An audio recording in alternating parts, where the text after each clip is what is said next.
Chef? Hi, the news is just coming in now, John, and here's what I can tell you of this moment. We've gotten a report from the Russian side, and I've just received this in the last 15 seconds. Russian and Ukrainian representatives have concluded the talks they've been holding in Belarus, well, actually on the border. The Ukrainians didn't want to go into Belarus because it's obviously not a neutral nation. At any rate, they had talks on the border that have been going on for the last few hours aimed at brokering peace amid the ongoing conflict, or that's how they've laid it out anyway. This says both sides will return to their capital cities for consultation ahead of a second round of talks, which could take place in the coming days. That's according to the Reuters news agency, citing Belarus news.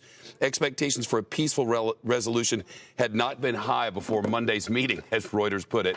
That, I would say, is the understatement of the day. And here's what I have directly from the head of Russia's parliament, International Affairs Committee, speaking on Russia 24. So take this with it as you will. The quoting now, the talks have just finished. The parties heard each other, found a number of points on which they found progress. This is about human lives, says the Russian side. And he goes on to say, I will not elaborate anymore as we need to take this back to our leadership. Then we'll get back to the Ukrainian side and we will get the next date in, which suggests, at least preliminarily, that they plan to speak again.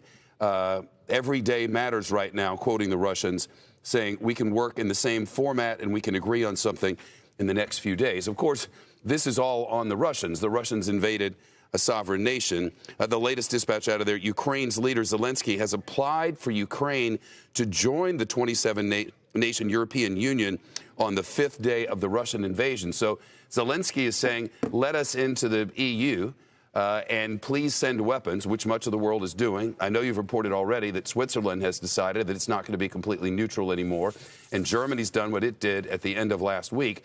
So the situation has been evolving, and we've seen lots of videos out of the two major cities, Kharkiv and Kyiv, where the Ukrainians have very much been able to hold back the Russians' advance, and they have not been able to take either of those major cities. So the question now is, the talks have ended, such as they were.